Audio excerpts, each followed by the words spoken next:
Você já parou para pensar o que acontece com a herança de um casal que não tem filhos? Muitas pessoas acham que o cônjuge herda automaticamente todo o patrimônio quando há o falecimento, mas não é bem assim que acontece. Mais do que isso, atualmente os casais eles possuem uma dinâmica diferente. Muitos não querem ter filho e outros esperam muitos anos para ter o primeiro filho depois de casados. Mas antes de continuar, me apresento para vocês. Eu sou Ana Luísa Piccoli, sócia do escritório Piccoli Vaz, especializada em direito de família e sucessão, e estou aqui semanalmente trazendo conteúdos para vocês se manterem sempre atualizados. Primeiro, eu acho até interessante trazer alguns dados para vocês, e eu deixei aqui separado a respeito da taxa de natalidade no Brasil. Nós estamos registrando desde 2022 uma queda na taxa de natalidade, e em 2023 nós chegamos num resultado de que os casais hoje eles estão tendo em torno de 1,57 filhos dentro de um relacionamento, ou seja, praticamente um filho por casal. Então isso já mostra que hoje os casais eles não estão tendo mais filhos como antigamente.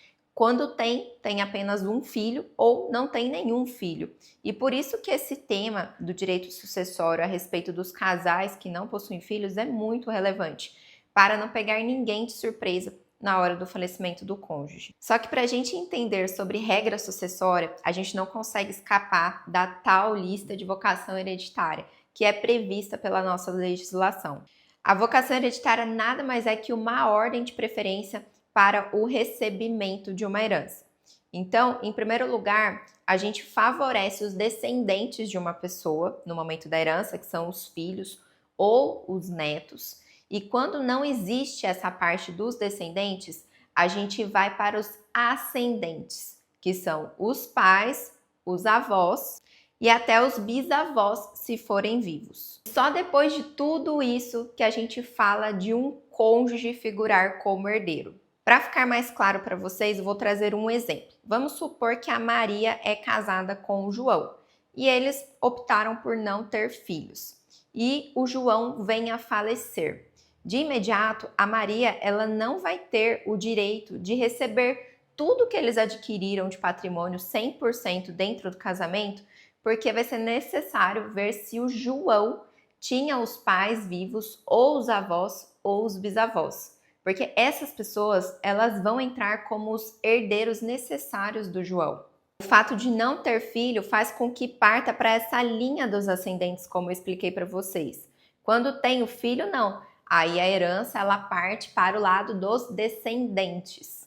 Eu sei que isso pega muitas pessoas de surpresa, ainda mais nos dias atuais, que os casais, eles trabalham, conquistam um patrimônio em conjunto, e ver de repente que tudo que foi ali construído não vai ser transmitido 100% para aquele seu companheiro, seu esposo que esteve ali com você na batalha de conquistar tudo aquilo, é muito frustrante. Porque veja, se você comprar um apartamento com o seu cônjuge e vocês ali optaram por não ter filhos, saiba que esse apartamento ele vai ser metade dos pais dele, se ele tiver ainda os pais vivos. Agora vocês não sabem a loucura que pode acontecer se os pais eles ainda herdam essa parte do apartamento e falecem posteriormente, transmitindo então esses direitos de propriedade para os demais filhos, ou seja, os seus cunhados vão ser ali coproprietários do apartamento com você. O único cenário que favorece o cônjuge sobrevivente é a hipótese do seu cônjuge falecido não ter deixado pais, avós e bisavós vivos. Neste cenário, sim, o cônjuge ele vai receber todo o patrimônio só para ele. Só que também tem outra questão, gente. Assim como tivemos mudanças em relação à taxa de natalidade, hoje nós temos um índice de estimativa de vida muito alto. Isso significa que as pessoas estão vivendo mais e está sendo cada vez mais comum nós vermos ali na linha sucessória os pais, os avós e os bisavós vivos. E sabe o que é mais delicado ainda? É que é muito difícil fugir desse cenário através da escolha do regime de bens.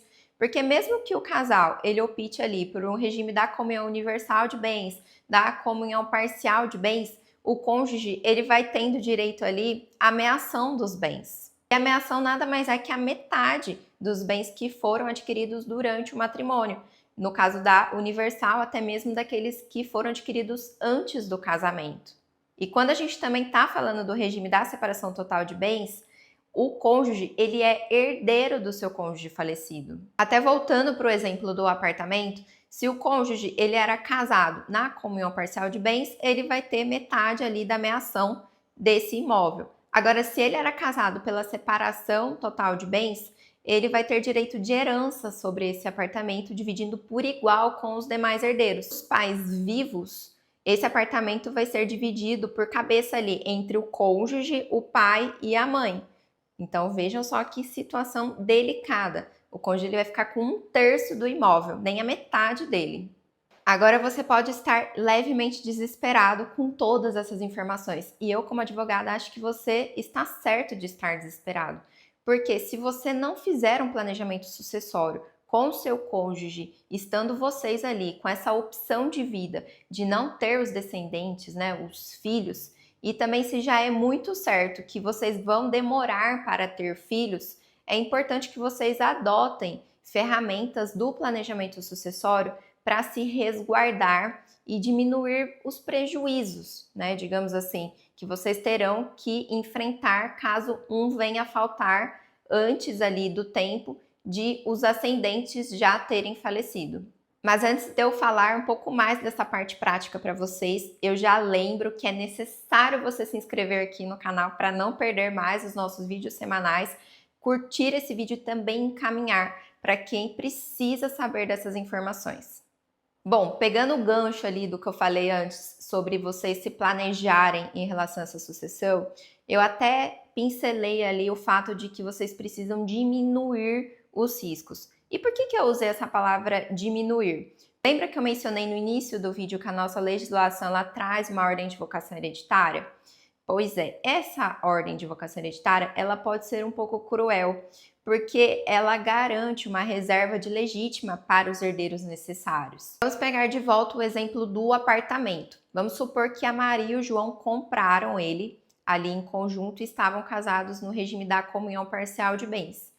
Em primeiro lugar, o João ele não consegue nem doar a parte dele, desses 50% do imóvel, para a Maria por conta do regime de bens. Porque se entende que a Maria já é dona junto com ele. Mas se eles fossem casados na separação de bens e ali no momento da aquisição eles deixaram 50% para cada um dividido, o João, embora ele pudesse ainda doar parte desses 50% para Maria ficar com a maior parte desse apartamento, ele ainda teria que reservar a parte da legítima para os seus herdeiros necessários, que serão ali os seus pais, os seus avós e os seus bisavós. Sei que isso pode soar um pouco confuso, mas nesse último exemplo, a Maria ela só conseguiria atingir 75% dos direitos sobre esse apartamento, por mais que o João quisesse garantir que ela ficasse com 100% dele na hipótese do seu falecimento.